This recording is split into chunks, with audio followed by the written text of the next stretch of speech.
আজকের আমাদের হাতে যে উৎসগুলো আছে, সেগুলো একটা বেশ অদ্ভুত মানে একটা ধাঁধার মতো প্রশ্ন তুলে ধরেছে।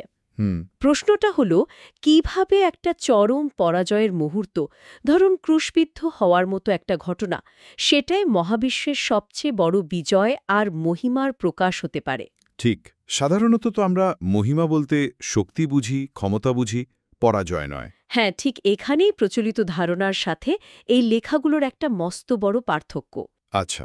এরা মহিমাকে কোনো ক্ষমতার প্রদর্শনী হিসাবে দেখছে না, বরং দেখছে আত্মত্যাগের, মানে ভালোবাসার একটা চূড়ান্ত রূপ হিসেবে। এই দৃষ্টিভঙ্গিটা তো আমাদের ঈশ্বরের চরিত্র আর তার সৃষ্টির উদ্দেশ্য নিয়ে একদম নতুন করে ভাবতে বাধ্য করে। একদম। চলুন তাহলে এই রহস্যের গভীরে যাওয়া যাক। আমাদের হাতে থাকা লেখাগুলো বলছে যে ঈশ্বরের মহিমার সর্বোচ্চ প্রকাশ তার অসীম ক্ষমতার মধ্যে নয়, বরং ক্রুশে তার নিজেকে বিলিয়ে দেওয়ার মধ্যেই লুকিয়ে আছে। ঠিক। আজকের আলোচনায় আমরা এটাই বোঝার চেষ্টা করব, কিভাবে এই ধর্মীয় তাত্ত্বিক দৃষ্টিভঙ্গি অনুযায়ী ক্রুশ ঈশ্বরের ভালোবাসা আর মহিমার প্রতীক হয়ে ওঠে, এবং কিভাবে এটা সৃষ্টির মূল্য নির্ধারণ করে দেয়। আর শুধু তাই নয়, আমরা এটাও দেখব কিভাবে এই একটা ঘটনা মানে ক্রুশ সৃষ্টির পূর্ণতা আর মহাবিশ্বের চূড়ান্ত পরিণতির চাবিকাঠি হয়ে দাঁড়ায়। বেশ, তাহলে শুরু করা যাক প্রথম ধাপ থেকে। এই লেখাগুলো বলছে, যারা দ্বিতীয় পদের ঈশ্বরে বিশ্বাস করে তাদের পাপ তার রক্তের মাধ্যমে ক্ষমা করা হয়। আচ্ছা, যখন আমরা দ্বিতীয় পদের ঈশ্বর বলছি, মানে এখানে যিশুর কথাই বলা হচ্ছে, তাই তো? হ্যাঁ, হ্যাঁ। ত্রিত্বের ধারণায় পিতা, পুত্র এবং পবিত্র আত্মা। এখানে দ্বিতীয় পদের ঈশ্বর বলতে পুত্র বা যিশুকে বোঝানো হচ্ছে। তো তাঁর রক্তের মাধ্যমে পাপের ক্ষমা হয়। কিন্তু গল্পটা এখানে শেষ না। ও, ক্ষমা পাওয়াটা আসলে যাত্রার শুরু মাত্র। তাহলে এরপর কি হয়? এরপরের ধাপটা আরও গুরুত্বপূর্ণ। ক্ষমা লাভের পর বিশ্বাসীদের কাছে পবিত্র আত্মা আসেন। লেখাগুলো খুব জোর দিয়ে বলছে যে এই পবিত্র আত্মার আগমনটা অপরিহার্য। কেন? কারণ মানুষের পক্ষে নিজের শক্তিতে ঈশ্বরের ভালোবাসার বিধান পালন করা সম্ভব নয়। তার মানে আইন বা বিধান দেওয়া থাকলেও সেটা মেনে চলার ক্ষমতা মানুষের ছিল না। ব্যাপারটা অনেকটা একটা সুপার কারের চাবি হাতে ধরিয়ে দেওয়ার মতো, কিন্তু চালানোর কোনো ধারণাই নেই। চমৎকার তুলনা। ঠিক তাই। আর এই অক্ষমতার কারণেই ঈশ্বরের দেওয়া ভালোবাসার বিধান মানুষের জন্য একটা মৃত্যুর বিধানে পরিণত হয়েছিল। কারণ আইন ভাঙার শাস্তি ছিল মৃত্যু। ঠিক। আইনটা একটা ফাঁদের মতো কাজ করছিল। কিন্তু পবিত্র আত্মা যখন আসেন, তখন একটা নাটকীয় পরিবর্তন ঘটে। কি সেই পরিবর্তন? পবিত্র আত্মা সেই বিধানকে আর বাইরে থেকে চাপিয়ে দেওয়া কোনো নিয়ম হিসেবে রাখেন না, বরং সেটা মানুষের হৃদয়ে খোদাই করে দেন। আচ্ছা, তখন ওই মৃত্যুর বিধান রূপান্তরিত হয়ে জীবনের বিধানে পরিণত হয়। মানে প্রযুক্তির ভাষায় বললে এটা একটা স্বর্গীয় সফটওয়্যার আপডেটের মতো। ইন্টারেস্টিং। যা আগে অসম্ভব ছিল, মানে জাগতিক আকাঙ্ক্ষাকে জয় করা, তা এখন পবিত্র আত্মার শক্তিতে সম্ভব হয়ে ওঠে। বিধানটা তখন আর বোঝা থাকে না, বরং ভেতরের চালিকা শক্তিতে পরিণত হয়। এখানেই তো ক্রুশের ধারণাটা আবার ফিরে আসছে, তাই না? হুম। এই উৎসগুলোতে ক্রুশবিদ্ধ হওয়াকে তো পরাজয় হিসেবে দেখছে না, বরং মহিমা প্রাপ্তি হিসেবে বর্ণনা করা হয়েছে। একটা ভয়াবহ মৃত্যুকে মহিমান্বিত বলাটা এখনও আমার কাছে একটু অদ্ভুত লাগছে। এই আপাত বিরোধাভাস বা প্যারাডক্সের মধ্যেই তো এই ধর্মতত্ত্বের আসল সৌন্দর্যটা লুকিয়ে আছে। কিভাবে? দেখুন, ক্রুশকে এখানে ঈশ্বরের ভালোবাসার চূড়ান্ত মানে নিঃশর্ত প্রকাশ হিসেবে দেখানো হয়েছে। এর আগে সৃষ্টিজীবেরা ঈশ্বরের ক্ষমতা দেখেছে, তার সৃষ্টি দেখেছে, কিন্তু তার ভালোবাসার গভীরতা যে ঠিক কতটা, সেটা তাদের অজানা ছিল। আর ক্রুশ সেই ভালোবাসাকে দৃশ্যমান করে তুলল। একদম। আর সেই ভালোবাসা জানার ফলে সৃষ্টিজীবের মধ্যে কি পরিবর্তন আসে? যখন কেউ বোঝে যে তার জন্য স্রষ্টা নিজেকে এই চরমভাবে বিলিয়ে দিতে পারেন, তখন তার মধ্যে স্বাভাবিকভাবেই একটা পাল্টা ভালোবাসার জন্ম হয়। ঠিক। আর এই ভালোবাসাই তাকে পাপ করা থেকে বিরত রাখে।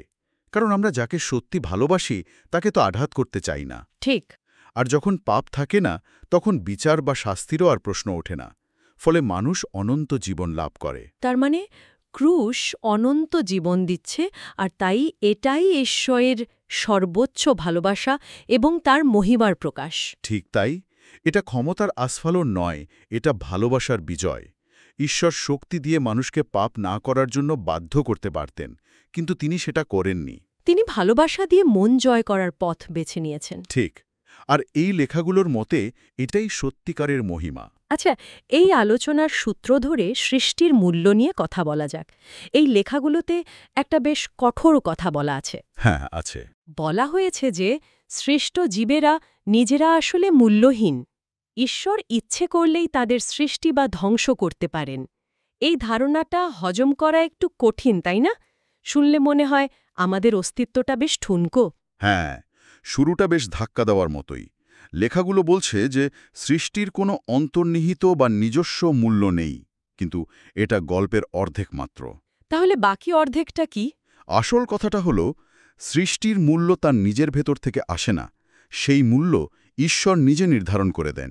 আর সবচেয়ে চমকপ্রদ বিষয় হল, তিনি ঠিক কী মূল্য নির্ধারণ করেছেন। সেই মূল্যটা কি? ঈশ্বর নিজেই। 1 মিনিট, ঠিক বুঝলাম না। বিষয়টাকে এভাবে ভাবা যেতে পারে, সৃষ্ট জীবেরা যাতে পাপ ত্যাগ করতে পারে, তার জন্য প্রথম পদের ঈশ্বর অর্থাৎ পিতা এবং দ্বিতীয় পদের ঈশ্বর অর্থাৎ পুত্র একে অপরকে ত্যাগ করেছেন। ক্রুশের ওপর ওই বিচ্ছেদের মুহূর্তটি ছিল এর প্রমাণ। ঈশ্বর সৃষ্টির জন্য নিজেরই একটি অংশকে বিসর্জন দিয়েছেন। হ্যাঁ। 1 মিনিট থামি এখানে। তার মানে এই লেখাগুলোর মতে আমাদের মূল্য আমাদের নিজেদের যোগ্যতা বা কর্মের ওপর নির্ভর করে না, বরং সৃষ্টার আত্মত্যাগের ওপর নির্ভর করে। এটা তো আত্ম-উন্নতির প্রচলিত ধারণার ঠিক উল্টো। একদম। এখানে মূল্য অর্জন করার বিষয় নয়, মূল্য ভূয় করার বিষয়। আর এর ফলে কি ঘটছে দেখুন, সৃষ্ট জীবেরা ঈশ্বরের কাছে ঠিক ততটাই মূল্যবান হয়ে উঠছে যতটা ঈশ্বর নিজের কাছে মূল্যবান। বাহ! এখন পিতা যখন সৃষ্টির দিকে তাকান, তিনি পুত্রের আত্মত্যাগকে স্মরণ করেন। আবার পুত্র যখন সৃষ্টির দিকে তাকান, তিনি পিতার ভালোবাসাকে স্মরণ করেন। এইভাবেই ক্রুশের ওপর একটি মূল্যহীন সৃষ্টির মূল্য নির্ধারিত হয়ে গেল। অর্থাৎ ঈশ্বরের রক্ত এবং অশ্রুই হয়ে উঠল সৃষ্টির মূল্য। আপনি খুব সুন্দরভাবে বলেছেন, ঠিক তাই। একটি মূল্যহীন সৃষ্টিও ঈশ্বরের দেওয়া মূল্যের কারণে অমূল্য হয়ে উঠল। এই যে মূল্যহীন থেকে অমূল্য হয়ে ওঠার ধারণাটা, এটা তো নিশ্চয়ই শূন্যে ভাসছে না। মহাবিশ্বের বড় চিত্রের সাথে এটা কিভাবে খাপ খায়? এই লেখাগুলো কি বলছে যে এই মহাবিশ্বটাকেই এমনভাবে ডিজাইন করা হয়েছে যেখানে এই ধরনের রূপান্তর সম্ভব? খুব গুরুত্বপূর্ণ প্রশ্ন। হ্যাঁ, এই ধর্মতত্ত্ব অনুযায়ী মহাবিশ্বের কাঠামোটি এই নাটকের মঞ্চ হিসেবে তৈরি। আচ্ছা। ঈশ্বর, দেবদূত এবং মানুষকে স্বাধীন ইচ্ছা দিয়ে মৃত্যুর অধীনে সৃষ্টি করেছেন। এর মানে হল, তাদের যদি নিজেদের ওপর ছেড়ে দেয়া হয়, তবে তারা নিজেদের স্বাধীন ইচ্ছার অপব্যবহার করে অনিবার্যভাবে পাপ করবে এবং মারা যাবে। এখানে তো মৃত্যুকে খুব শক্তিশালী একটা শক্তি বলে মনে হচ্ছে। তাহলে কি স্বাধীন ইচ্ছা দেওয়াটা একটা ভুল ছিল? অনেকেই তো বলবেন, ঈশ্বর যদি আগে থেকেই জানতেন যে মানুষ পাপ করবে, তাহলে কি এই পুরো প্রক্রিয়াটা একটা ঐশ্বরিক নাটক মাত্র? এটা একটা ক্লাসিক ধর্মতাত্ত্বিক প্রশ্ন।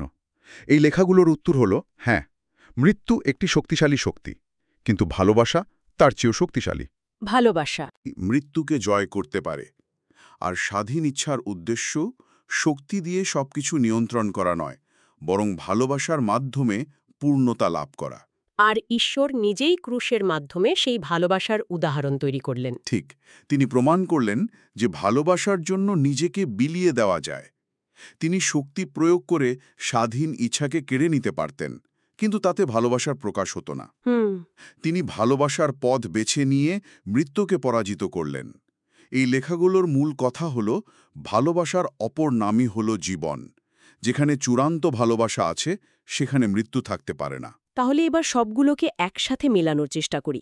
পবিত্র আত্মার আগমন, ক্রুশে নির্ধারিত মূল্য, ভালোবাসার মাধ্যমে মৃত্যুকে জয় করা, এই সব কিছু মিলে শেষ পর্যন্ত কি ছবি তৈরি হচ্ছে? ক্রুশ কিভাবে এই সব কিছুর কেন্দ্রবিন্দুতে থাকছে? যদি আমরা এটাকে একটা বড় ছবির অংশ হিসেবে দেখি, তাহলে ক্রুশ কোনো বিচ্ছিন্ন ঘটনা নয়। এটা হলো সৃষ্টিকে সম্পূর্ণ করার একটা দীর্ঘ প্রক্রিয়ার মূল কেন্দ্র। এটা একটা মাল্টি স্টেপ প্রসেস। প্রক্রিয়াটা ঠিক কেমন, একটু ভেঙে বললে সুবিধা হয়। অবশ্যই। দেখুন, ধাপগুলো কেমন পরপর আসছে। 1.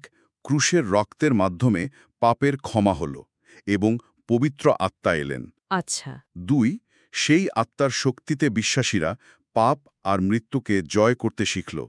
এই জয় তাদের পুনরুত্থান বা রূপান্তরের দিকে নিয়ে যাবে। আর 3? 3. যখন বিশ্বাসীরা পুনরুত্থিত হবে, তখন এটা প্রমাণ হয়ে যাবে যে ঈশ্বরের ভালোবাসার বিধান পালন করা সত্যি সম্ভব। আর যখন বিধানের সত্যতা সবার সামনে প্রমাণিত হবে তখন কি হবে? তখন মহাবিশ্বের বাকি সৃষ্টি জীবদের মনে ঈশ্বরের ভালোবাসা, তার ন্যায়বিচার বা তার উদ্দেশ্য নিয়ে আর কোনো সন্দেহ বা ভুল বোঝাবুঝি থাকবে না। আচ্ছা। তারা দেখবে যে ঈশ্বরের পথটাই ছিল শ্রেষ্ঠ পথ। এর ফলে তাদের ভেতর থেকে পাপ করার ইচ্ছাই পুরোপুরি দূর হয়ে যাবে। তার মানে স্বাধীন ইচ্ছাটা অ্যাজাইম হয়ে যাবে না, বরং এমন একটা পর্যায়ে পৌঁছাবে যেখানে এটি আর ভুল পথ বা পাপকে বেছেই নেবে না, স্বেচ্ছায় সঠিক পথটা বেছে নেবে। ঠিক তাই, স্বাধীন ইচ্ছা তার পূর্ণতা লাভ করবে। আর যখন পাপের সম্ভাবনা চিরতরে মুছে যাবে, তখন মৃত্যুকে আর প্রয়োজন হবে না। তখন মৃত্যুও ধ্বংস হয়ে যাবে। স্বয়ং মৃত্যুও তখন ধ্বংস হয়ে যাবে এবং সৃষ্টি তার চূড়ান্ত লক্ষ্যে পৌঁছাবে। সুতরাং ক্রুশই হল ঈশ্বরের মহিমার চূড়ান্ত প্রকাশ। আর এই মহিমা কোনো পারমাণবিক বোমার মতো শক্তির মাধ্যমে আসেনি, এসেছে এক ধরনের বেপরোয়া ভালোবাসার মাধ্যমে। উৎসগুলোতে একটা দারুণ শব্দ ব্যবহার করা হয়েছে, মোমো হাসিম বা রেকলেসনেস। ঈশ্বরের ভালোবাসার তীব্রতা বোঝাতে, যা কোনো লাভ ক্ষতির হিসাব করে না। আজকের এই গভীর আলোচনা থেকে তাহলে আমরা দেখলাম এই উৎসগুলো ঈশ্বরের মহিমাকে নিছক শক্তি বা প্রতাপ হিসেবে দেখছে না, বরং ক্রুশে দেখানো আত্মত্যাগমূলক ভালোবাসাকেই আসল মহিমা বলছে। এই ভালোবাসায় মূল্যহীন সৃষ্টিকে অসীম মূল্য দিচ্ছে, পাপ আর মৃত্যুকে হারাচ্ছে এবং শেষ পর্যন্ত সৃষ্টিকে তার পূর্ণতায় নিয়ে যাচ্ছে। এটা ঈশ্বরের চরিত্র সম্পর্কে আমাদের প্রচলিত ধারণাকে সত্যিই নাড়িয়ে দেয়। এই আলোচনার শেষে একটা গভীর প্রশ্ন মনে আসছে। লেখাগুলোতে দাবি করা হয়েছে যে সৃষ্ট জীবেরা তখনই সবচেয়ে সুখী হয় যখন তারা ঈশ্বরকে মহিমান্বিত করার যে মূল উদ্দেশ্য তা পূরণ করে। এটা একটা ভাবনার বিষয়। যদি আমাদের মূল্য স্রষ্টা কর্তৃক বাইরে থেকে নির্ধারিত হয় এবং আমাদের সুখ যদি সেই পূর্ব নির্ধারিত উদ্দেশ্য পূরণের মধ্যেই লুকিয়ে থাকে, তাহলে একটা পূর্ণতাপ্রাপ্ত স্বাধীন ইচ্ছার প্রকৃতি ঠিক কেমন হবে? সেই ইচ্ছা কি এমন একটা ইচ্ছায় পরিণত হবে যা স্বেচ্ছায় তার জন্য নির্ধারিত পথটি বেছে নেয়, কারণ সে জানে যে সেই পথেই চূড়ান্ত আনন্দ আর পূর্ণতা রয়েছে? নাকি সেখানে অন্য কোনো সম্ভাবনাও থাকতে পারে? এই প্রশ্নটা আমাদের সবার ভাবনার জন্য রইল।